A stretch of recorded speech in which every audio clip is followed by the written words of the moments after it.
Hello everyone, welcome to Vijayshree academy. Vijayshree अकॅडमीमध्ये तुमचं सगळ्यांचं स्वागत आहे. आपण जी आधी पॉलिटिकल सायन्सची PYQ सिरीज चालू केली होती ती आता आपण कंटिन्यू करत आहोत. खालील प्रत्येक प्रश्नाचे योग्य उत्तर, प्रत्येक पर्यायाचे सविस्तर स्पष्टीकरण आणि त्या व्यक्ती किंवा पुस्तकाबद्दल अतिरिक्त माहिती देण्याचा मी प्रयत्न करत आहे. चला आपण सुरुवात करूयात. बघूयात, जालियनवाला बाग हत्याकांडाचा निषेध म्हणून कोणी नाईटहूड पुरस्कार परत केला? MK गांधी, जवाहरलाल नेहरू, श्री ऑरोबिंदो की डी रवींद्रनाथ टागोर? याचा आन्सर आहे option number D, Rabindranath Tagore. कोणता पुरस्कार परत केला? तर नाईटहूड पुरस्कार. कधी? जालियनवाला बाग हत्याकांड. हे 3 गोष्टी आपल्याला लक्षात ठेवायच्यात. आपण त्यांच्याबद्दल थोडंसं अजून माहिती बघूयात. असा पुरस्कार त्यांनी परत केल्याने काय झालं, तर एक भारतीय स्वातंत्र्य लढ्यातील एक महत्त्वाचं नैतिक आंदोलन मानलं जातं. त्यांना भारताचा पहिला नोबेल पुरस्कार सुद्धा मिळालेला आहे. म्हणजे भारताचे पहिले नोबेल पुरस्कार विजेते म्हणून सुद्धा त्यांना ओळखलं जातं. कशासाठी नोबेल मिळालाय? तर गीतांजली या पुस्तकासाठी त्यांना नोबेल मिळालेला आहे. भारताचं जे काही राष्ट्रगीत आहे जन गण मन, हे सुद्धा रवींद्रनाथ टागोर यांनी लिहिलेलं आहे. बांगलादेशचं जे राष्ट्रगीत आहे आमार सोमार बांगला, हे सुद्धा कुणी लिहिलंय? रवींद्रनाथ टागोर यांनी लिहिलेलं आहे. शांतिनिकेतन आणि विश्वभारती हे जे 2 विद्यापीठ आहेत त्यांचे संस्थापक म्हणून सुद्धा रवींद्रनाथ टागोर यांना ओळखलं जातं. आपल्याला ह्याचा आन्सर तर समजलंय, पण एक्झामसाठी आपल्याला जे बाकीचे काही ऑप्शन्स आहेत त्याचा सुद्धा अभ्यास करणं खूप गरजेचं आहे. आपण कलर चेंज करून घेऊ.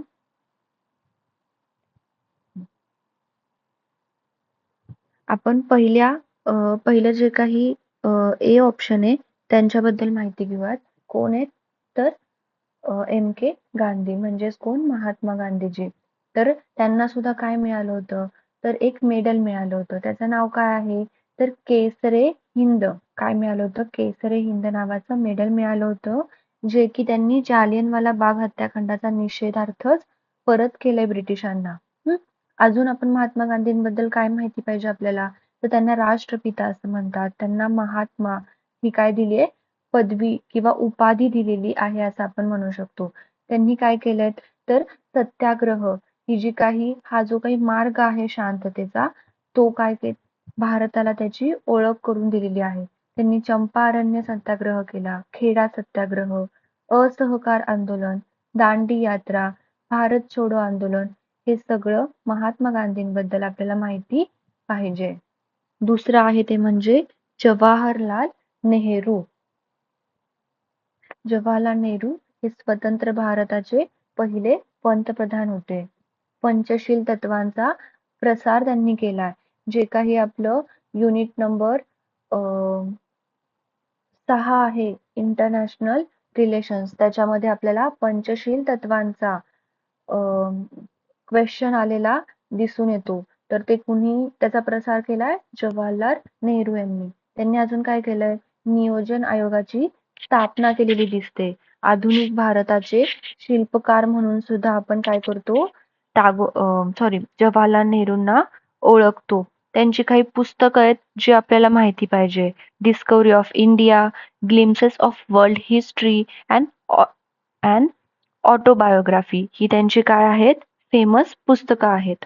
हे सगळं कुणाबद्दल झालं? जवाहरलाल नेहरूंबद्दल झालं. त्यांनी अजून काय केलं होतं? तर अलिप्ततावादी चळवळ, म्हणजेच काय? नामची जी काही संस्थापक जे आहेत त्यांच्यामध्ये सुद्धा जवाहरलाल नेहरू यांचं नाव आहे. तिसरं आहे ते म्हणजे श्री ऑरोबिंदो. श्री ऑरोबिंदो हे क्रांतिकारक होते, तत्वज्ञ होते आणि योगी सुद्धा होते. त्यांचे काही प्रमुख पुस्तकं आहेत. कुणाचे? ऑरोबिंदोचे. काय आहेत? प्रमुख पुस्तकं आहेत काही काही important. The life of divine आणि दुसरं आहे ते म्हणजे सावित्री. त्यांचं नाव काय? अरविंद घोष. या ज्या सगळ्या गोष्टी मी तुम्हाला सांगतेय त्याआधी पेपरला येऊन गेलेल्या आहेत. फक्त हे लेक्चर ऐकण्यापेक्षा वही पेन घेऊन बसा किंवा जर का तुमच्याकडे हा प्रिव्हियस इयरचा पेपर जर का असेल तर तो घेऊन बसा आणि लगेच मी जी माहिती सांगतेय ती या ऑप्शन्सच्या समोर पटपट लिहून काढा. म्हणजे एक्झामच्या आदल्या दिवशी फक्त पेपर्स घेऊन बसायचं आणि त्याच्यावर तुम्ही ही इन्फॉर्मेशन लिहिलेलीच असेल तर त्याचं काय करायचं, फक्त रिव्हिजन करायचं, जेणेकरून तुमची रिव्हिजन सुद्धा काय होईल, फास्ट होईल. तुम्हाला खूप पुस्तकं घेऊन बसायची गरज पडणार नाही. नेक्स्ट क्वेश्चन बघूयात. खालीलपैकी कोणता ग्रंथ हा डॉक्टर B.R. आंबेडकर यांनी लिहिला आहे? पहिला आहे रानडे, गांधी आणि जिन्ना, मार्क्स, गांधी आणि समाजवाद, भारतीय फाळणीचे गुन्हेगार आणि चौथं आहे समाजवाद का? तर याचा आन्सर आहे ते म्हणजे रानडे, गांधी आणि जिन्ना. हा ग्रंथ डॉक्टर बाबासाहेब आंबेडकर यांनी 1943 मध्ये लिहिला. कधी लिहिलाय? 1943 मध्ये. या पुस्तकात त्यांनी काय केलंय तर न्यायमूर्ती महादेव गोविंद रानडे, महात्मा गांधी आणि मोहम्मद अली जिन्ना यांच्या विचारसरणीचं काय केलंय, विश्लेषण केलेलं आपल्याला दिसतं. आता आपण बघूयात की डॉक्टर बाबासाहेब आंबेडकरांबद्दल थोडीशी माहिती बघूयात. त्यांना आपण काय म्हणतो तर राज्यघटनेचे शिल्पकार असं म्हणतो. दुसरं, ते भारताच्या पहिले कायदेमंत्री म्हणून ओळखले जातात. त्यांना 1990 मध्ये काय मिळालंय, भारतरत्न सुद्धा मिळालेला आहे. त्यांची काही पुस्तकं बघितली पाहिजे आपण, जी की आपल्याला पाठच असली पाहिजे. पहिलं काय तर annihilation of caste, who were the Shudras, the untouchability, Buddha आणि हीच धम्मा, आणि हे एक पुस्तक आहे ते म्हणजे रानडे, गांधी आणि जिन्ना. ही पुस्तकं आपल्याला आंबेडकरांची माहितीच असली पाहिजेत. दुसरं काय तर मार्क्स, गांधी आणि समाजवाद. हे पुस्तक कोणी लिहिलंय तर आचार्य नरेंद्र देव यांचं आहे, जे की समाजवादी विचारवंत होते. पुस्तक कुणाचं आहे तर आचार्य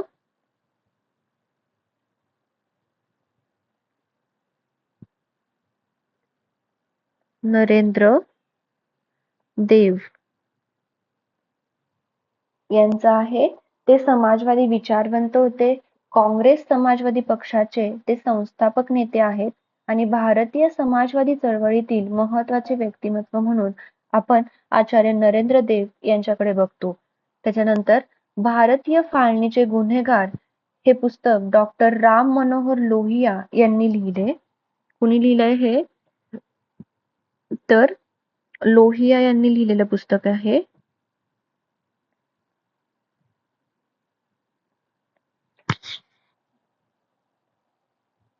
लोहियांचं एकदम महत्वाचं कोणती थेरी आहे किंवा कोणता सिद्धांत आहे जो की लोहियांनी दिला, तो म्हणजे सप्तक्रांती सिद्धांत. विसरायचा नाही, सप्तक्रांती सिद्धांत.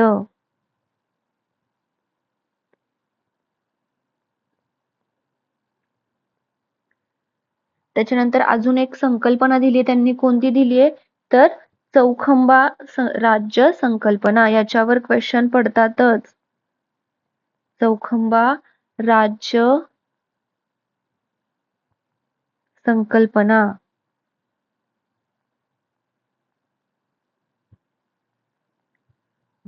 ते समाजवादी पक्षाचे प्रमुख नेते आहेत. पुढचं आहे ते म्हणजे समाजवाद का. हे पुस्तक कोणी लिहिलंय जयप्रकाश नारायण यांच्याशी संबंधित मानले जातं हे पुस्तक. कुणाशी संबंधित आहे जयप्रकाश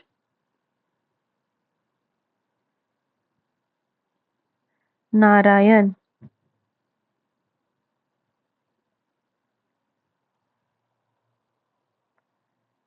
जयप्रकाश नारायण हे लोकनायक म्हणून प्रसिद्ध होते. त्यांनी पण एक कोणती तरी क्रांती दिलीये. कोणती क्रांती दिलीये, संपूर्ण क्रांतीचे जनक म्हणून जयप्रकाश नारायण ओळखले जातात. हे सप्तक्रांती सिद्धांत, संपूर्ण क्रांती काय आहे हे आपल्याला माहिती असलं पाहिजे.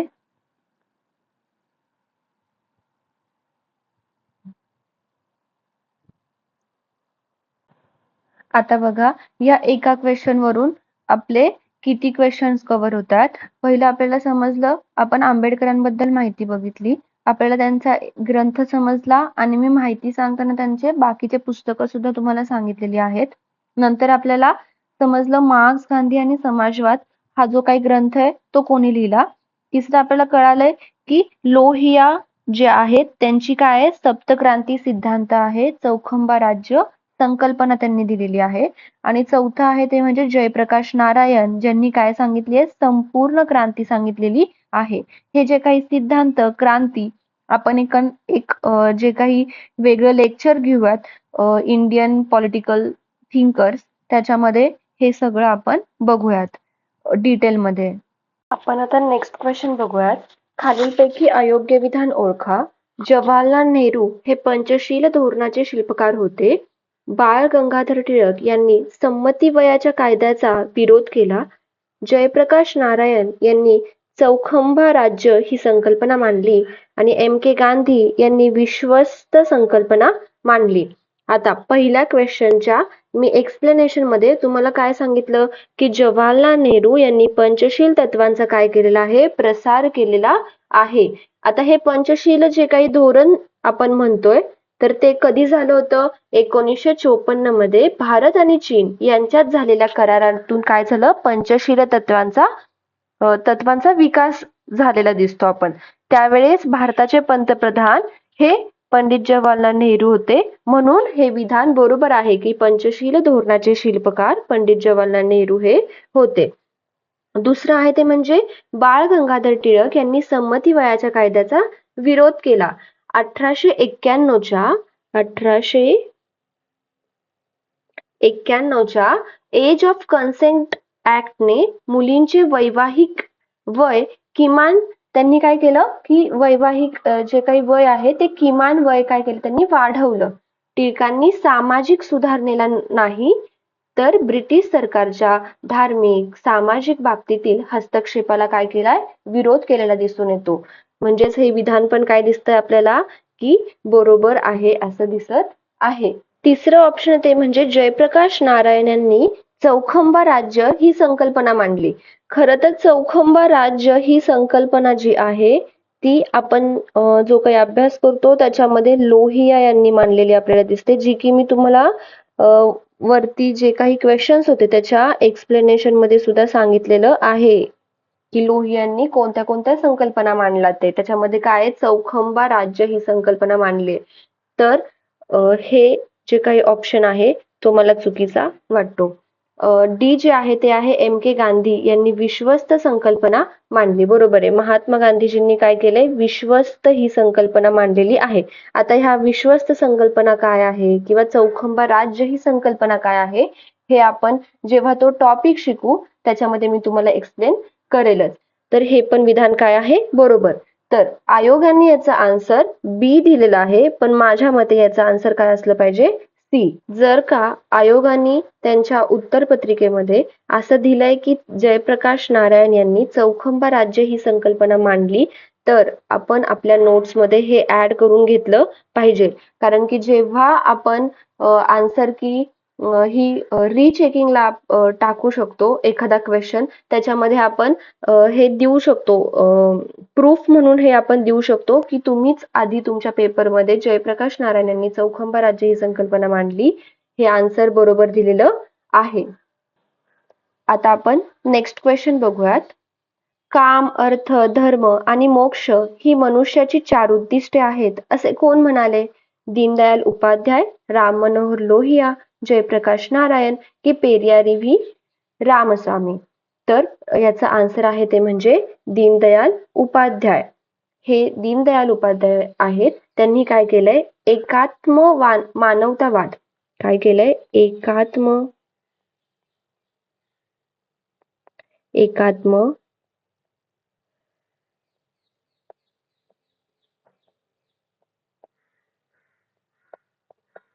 त्यांनी एकात्म मानवतावाद हा विचार मांडला. त्याच्यामध्ये त्यांचं मत असं होतं की मनुष्याचा विकास हा फक्त आर्थिक नसून शारीरिक, मानसिक, बौद्धिक आणि आध्यात्मिक असा सर्वांगीण असावा. याच आधारावर त्यांनी काय केलं, 4 पुरुषार्थ स्वीकारले. तर हेच जे 4 पुरुषार्थ आहेत म्हणजे काय, तर काम, अर्थ, धर्म आणि मोक्ष. काम मध्ये त्यांनी काय सांगितलंय, तर इच्छा, आनंद आणि जीवनातील ज्या काही गरजा आहेत त्या म्हणजे काय, तर काम. दुसरं काय, अर्थ. अर्थ मध्ये काय, तर प्रामाणिक मार्गाने संपत्ती मिळवणे. अर्थचा अर्थ काय झालंय, पैसा असा सुद्धा आपण घेऊ शकतो. प्रामाणिक मार्गाने काय मिळवणे, संपत्ती. तिसरं आहे ते म्हणजे धर्म. धर्मामध्ये त्यांनी काय सांगितलंय, योग्य आचरण व आपलं कर्तव्य करणे. चौथं आहे ते म्हणजे मोक्ष. मोक्ष मध्ये त्यांनी सांगितलंय की आत्मिक मुक्ती, जे काही आपण आध्यात्मिक असं म्हणतो, तर त्याच्यातून आपल्या स्वतःलाच काय मिळाली पाहिजे, आत्मिक मुक्ती मिळाली पाहिजे. त्यांच्या मते हे 4ही पुरुषार्थ काय आहेत, एकमेकांना पूरक आहेत. अजून एक संकल्पना मांडली त्यांनी, ती म्हणजे अंत्योदय.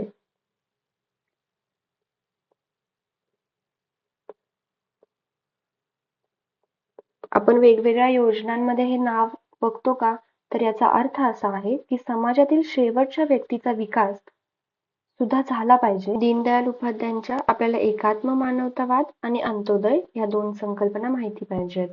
नंतर आहेत ते म्हणजे लोहिया. लोहियांबद्दल मी तुम्हाला वरच्या क्वेश्चन मध्ये पण सांगितलं होतं. ते काय आहेत, तर समाजवादी विचारवंत आहेत. समाजवादी.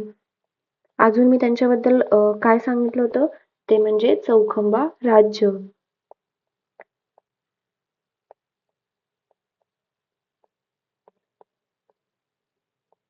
चौखंबा राज्य. लोहिया म्हटलं की आपल्याला या 2 संकल्पना आठवल्याच पाहिजे. तिसरं आहे ते म्हणजे जयप्रकाश नारायण. जयप्रकाश नारायण बद्दल त्यांनी काय म्हणलं, कोणती क्रांती ची संकल्पना मी सांगितली तुम्हाला, संपूर्ण क्रांती. संपूर्ण क्रांती.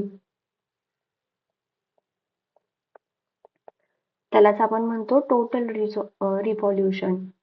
त्याच्यानंतर अजून काय आहे, तर त्यांना लोकनायक अशी पदवी मिळालेली आहे.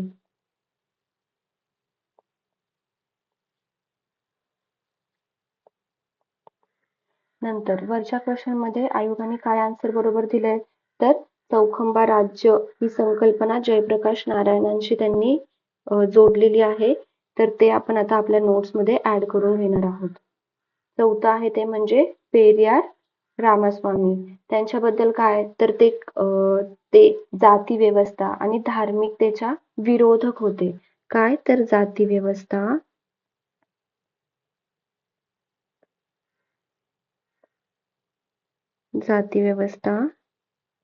आणि धार्मिक ज्या काही रूढी होत्या, तर त्यांच्या ते काय होते, विरोधक होते.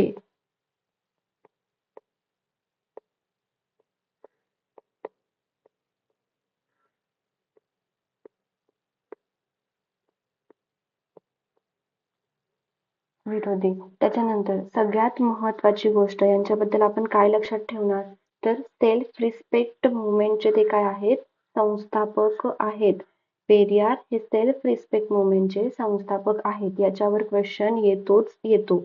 आता हा जेव्हा तुम्ही क्वेश्चन एक्झाम मध्ये वाचला असता, जर का तुम्हाला पेरियार बद्दल माहिती असतं की ते जाती व्यवस्था, धार्मिक ज्या काही रूढी आहेत, तर त्यांच्याशी एकच मिनिट, ज्या काही धार्मिक रूढी आहेत, तर त्यांचे काय आहेत, पेरियार विरोधक आहेत. हे जर का आधी माहिती असतं, तर ते हे 4 उद्दिष्ट सांगतील का मनुष्याला, काम, अर्थ, धर्म, मोक्ष, तर नाही सांगणार.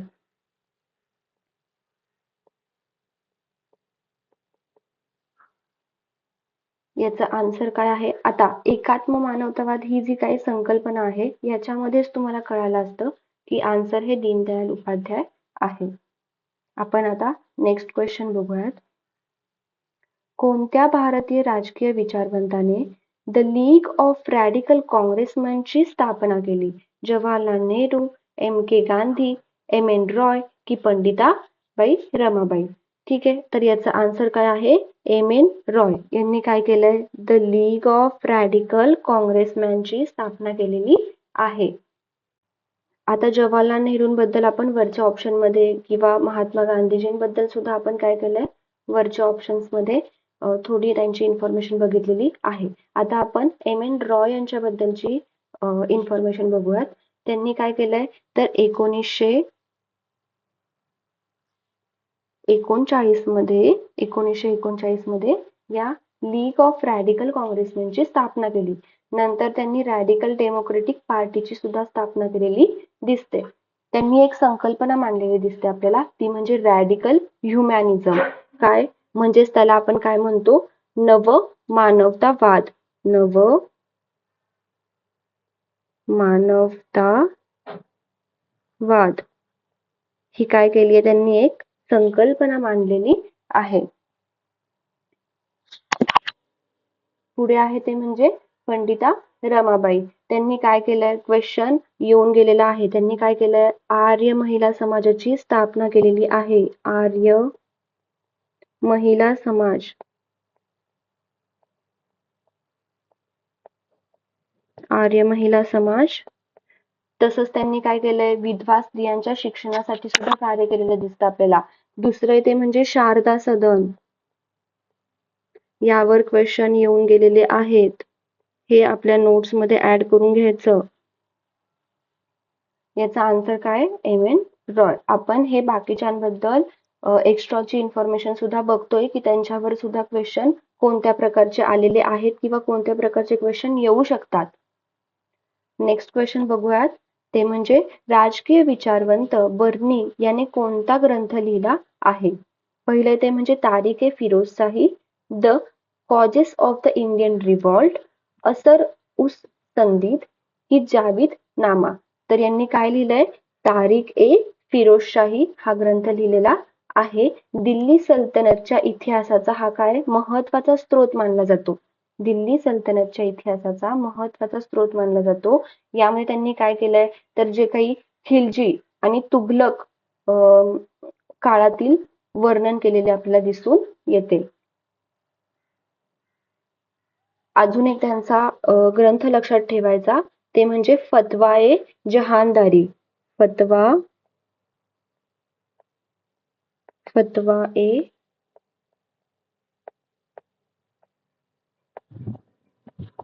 जहानदारी हा एक ग्रंथ यांच्याबद्दल लक्षात ठेवायचा. पुढे आता हे बघूयात, the causes of the Indian revolt हा ग्रंथ कोणी लिहिला, तर कोणी लिहिलाय ते म्हणजे सर सय्यद अहमद खान यांनी लिहिलेला आहे. तुम्ही यांचं नाव बऱ्याच ऐकलं असेल. त्यांना आपण अलीगड चळवळीचे जनक सुद्धा म्हणतो. त्यांचं नाव काय आहे, सर सय्यद अहमद खान.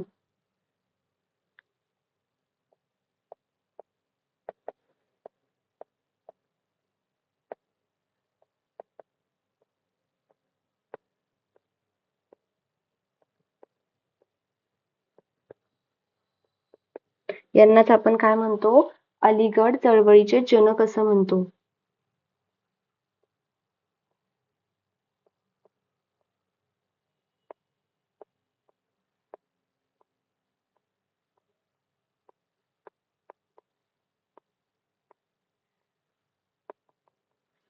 ठीक आहे, झालं. तिसरं आहे ते म्हणजे असर उस संदीद हा जो काही ग्रंथ आहे तो सुद्धा कोणी लिहिलाय, तर सर सय्यद अहमद खान यांनीच लिहिलेला आहे.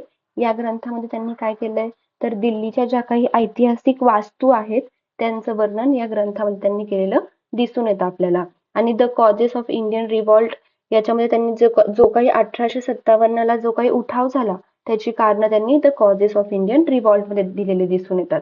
चौथा आहे तो म्हणजे जावेद नामा हा ग्रंथ. तो कुणी लिहिलाय तर इक्बाल, मोहम्मद इक्बाल यांनी लिहिलेला आहे. आता ह्यांचं नाव आपण कुठे ऐकतो, हे जे काही मोहम्मद इक्बाल आहेत त्यांचं नाव आपण कुठे ऐकतो, आपलं जे काही आपण गीत म्हणतो, सारे जहां से अच्छा हिंदुस्तान हमारा, या गीताचे लेखक कोण आहेत तर इक्बाल, मोहम्मद इक्बाल हे आहेत. आता आपण नेक्स्ट क्वेश्चन बघूयात. आफ्रिकेतील वसाहत विरोधी लढा कोणत्या प्रकारचा होता, अहिंसक होता का, सशस्त्र होता का, लोकशाही होता का, क्रांतिकारी. आता मला सांगा, वसाहत विरोधी लढा हा लोकशाही असेल का, तर ते ऑप्शन तिथेच कट झाला. वसाहतवादी म्हणजे तिथे लोकशाही तर नाहीच आहे. क्रांतिकारी असू शकतो, सशस्त्र असू शकतो किंवा अहिंसक असू शकतो. तर याचा आन्सर आहे ते म्हणजे ऑप्शन नंबर बी, सशस्त्र. अहिंसक, अहिंसेचा जो काही मार्ग होता तो गांधीजींनी काय केलं होतं, भारतात वापरलेला होता. आफ्रिकेतील बहुतांश जे काही देश आहेत, युरोपियन वसाहतवाद्यांनी अत्यंत कठोर दडपशाही केली त्यांच्यावरती. त्यामुळे अनेक ठिकाणी लोकांना काय करावं लागलं, शस्त्र उचलावी लागलेली आहेत. अहिंसक म्हणजे काय असतं, अहिंसक सत्याग्रह अहिंसक मार्गामध्ये काय काय येतं, तर सत्याग्रह येतं, असहकार येतं, बहिष्कार येतं आणि शांततापूर्ण आंदोलन यांचा समावेश कुठं होतो, तर अहिंसक मार्गामध्ये होतो. दुसरं आहे ते म्हणजे क्रांतिकारी. मला असं वाटतं की सगळेच जे काही लढे आपण लढतो ते सगळेच काय असतात, क्रांतिकारी असतातच. पण त्यांनी आफ्रिकेतला जो काही लढा विचारलाय तर त्याचं पर्टिक्युलर आन्सर आपण देऊ शकतो ते म्हणजे सशस्त्र. तर ह्याची कारणं काय काय होती, तर आफ्रिकेमध्ये वांशिक भेदभाव होता, गुलामगिरी होती किंवा जमिनींच्या ताब्यावरनं लढा झालेला दिसतो आपल्याला. नैसर्गिक संपत्तीची लूट होती, जे की आपण आपल्या भारतामध्ये पण बघतो. जसं की कच्चा माल ते काय करत होते, आपल्या इथून तिकडे कमी किमतीमध्ये नेऊन विकत होते, बरोबर आहे की नाही. नंतर युरोपियन दडपशाही, हे सगळे काय होते, कारण होते आफ्रिकेतील वसाहतवाद विरोधी लढ्याचे. आता आपण नेक्स्ट क्वेश्चन बघूयात. युरोपीय राज्यात राष्ट्रवादाला कारणीभूत ठरणारी घटना ओळखा. युरोपीय राज्यात राष्ट्रवादाला कारणीभूत काय विचारली आहे, घटना ओळखा. पहिलं ते म्हणजे ग्रेट ब्रिटन मॅग्ना कार्टा, दुसरं ते म्हणजे फ्रेंच राज्यक्रांती, तिसरं आहे ते म्हणजे जर्मनी अभिजनांचा असंतोष, चौथं ते म्हणजे इटली जॉर्जिया मेलोनीचा विजय. याचा आन्सर आहे ऑप्शन नंबर बी, फ्रान्सची फ्रेंच क्रांती. कधी झाली ती, तर 1789 मध्ये फ्रेंच राज्यक्रांती झालेली आपल्याला दिसून येते. आधुनिक राष्ट्रवादाचा जन्म मानली जाते ही फ्रेंच राज्यक्रांती. या क्रांतीने जगाला 3 महत्वाची मूल्य दिलेली आपल्याला दिसून येतात. कोणती कोणती, तर स्वातंत्र्य, समता, बंधुता. यामुळे राष्ट्र ही संकल्पना मजबूत झालेली आपल्याला दिसून येते. क्रांतीची कारणे काय काय होती, तर आर्थिक संकट आलेलं होतं, राजेशाहीचा अत्याचार झालेला दिसून येतो आपल्याला, सामाजिक विषमता वाढली होती, प्रबोधन विचार जे होते त्यांचा उदय व्हायला सुरुवात झालेली होती. युरोपीय राज्यात राष्ट्रवादाला कारणीभूत ठरणारी घटना कोणती, तर फ्रान्सची फ्रेंच राज्यक्रांती. आता हे झालं आन्सर. आपण बाकीचे ऑप्शन सुद्धा बघूयात, त्यांच्याबद्दल थोडीशी माहिती घेऊयात. पहिलं आहे ते म्हणजे ग्रेट ब्रिटनचं मॅग्ना कार्टा. हा इंग्लंडच्या राजाच्या अधिकारांवर मर्यादा आणणारा करार होता, त्याला आपण म्हणतो मॅग्ना कार्टा. यातून काय झालं, तर संविधानवाद विकसित झालेला आपल्याला दिसून येतो, म्हणजेच राजाही कायद्यापेक्षा मोठा नाही. तिसरं आहे ते म्हणजे जर्मनी अभिजनांचा असंतोष. जर्मनीचे एकीकरण बिस्मार्कच्या नेतृत्वाखाली झालेले दिसते, पण राष्ट्रवादाचे मुख्य कारण अभिजनांचा असंतोष नव्हते. चौथं आहे ते म्हणजे इटली जॉर्जिया मेलोनीचा विजय. जॉर्जिया मेलोनी या आधुनिक काळातील इटलीच्या पंतप्रधान आहेत. यांचा 18व्या-19व्या शतकातील राष्ट्रवादाशी काहीही संबंध येत नाही. त्याच्यामुळे हे आन्सर आपल्याला चुकीचं आहे. ही घटना कारणीभूत नाही. आता आपण नेक्स्ट क्वेश्चन बघूयात. बुरजा मूल्यांना तिलांजली देणारा नवा माणूस घडवणे हे कोणाचे उद्दिष्ट होते? पहिलं महात्मा गांधी, दुसरं लेनिन, तिसरं माओ त्से-तुंग की चौथं फिडल कास्त्रो. तर याचा आन्सर आहे ते म्हणजे फिडल कास्त्रो.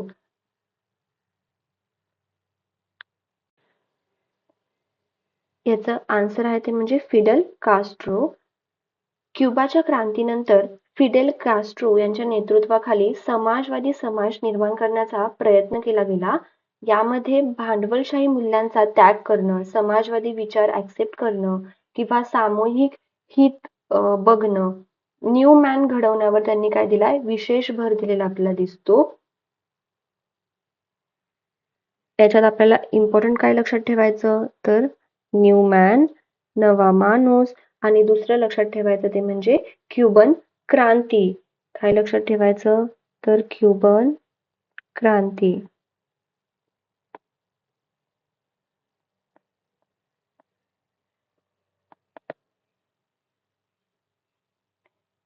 झालं. आता आता आपण ऑप्शन्सचे इन्फॉर्मेशन बघायला सुरुवात करूयात. पहिलं आहे ते म्हणजे महात्मा गांधी. आपण त्यांच्याबद्दल काय लक्षात ठेवू शकतो, की त्यांनी सत्य, अहिंसा किंवा सर्वोदय अशा वेगवेगळ्या काय केलेल्या दिसतात, संकल्पना मांडलेल्या दिसतात. त्यांनी न्यू सोशलिस्ट मॅन ही संकल्पना मांडलेली दिसत नाही. त्यांच्या प्रमुख संकल्पना काय काय आहेत, तर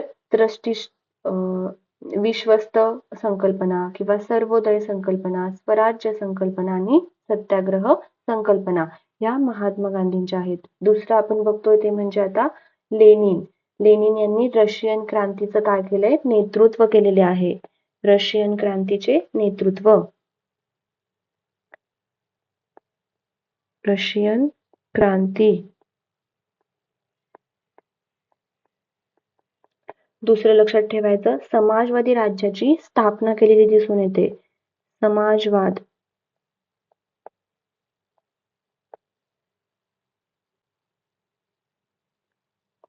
तिसरं आहे ते म्हणजे माओ त्से-तुंग यांनी चीनमध्ये सांस्कृतिक क्रांती केली. काय केलंय, चीनमध्ये, कुठे, चीनमध्ये सांस्कृतिक क्रांती.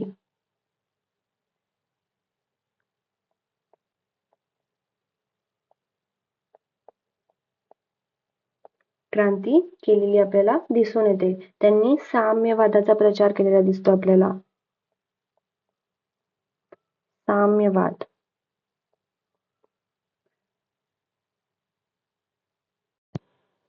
नेक्स्ट क्वेश्चन बघूयात.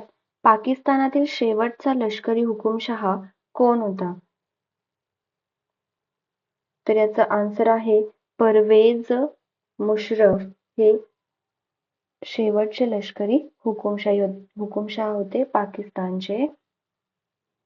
1999 मध्ये परवेज मुशर्रफ यांनी तत्कालीन जे काही पंतप्रधान होते नवाज शरीफ यांचे सरकार उलथून लष्करी उठाव केला. हे पाकिस्तानचे शेवटचे लष्करी हुकुमशहा मानले जातात. त्यांच्या राजीनाम्यानंतर पुन्हा नागरी सरकार आलेले आपल्याला दिसून येते. 26 जुलै 2026 तारखेला होणाऱ्या 26 जुलै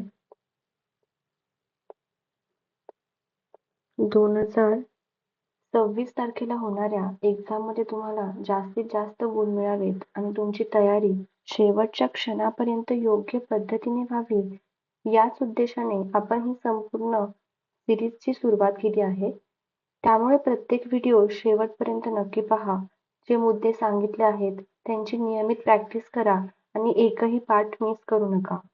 जर ही सिरीज तुम्हाला उपयुक्त वाटत असेल तर ती तुमच्या मित्रांपर्यंतही नक्की पोहोचवा, कारण योग्य मार्गदर्शन जितक्या जास्त विद्यार्थ्यांपर्यंत पोहोचेल तितकाच त्यांना फायदा होईल.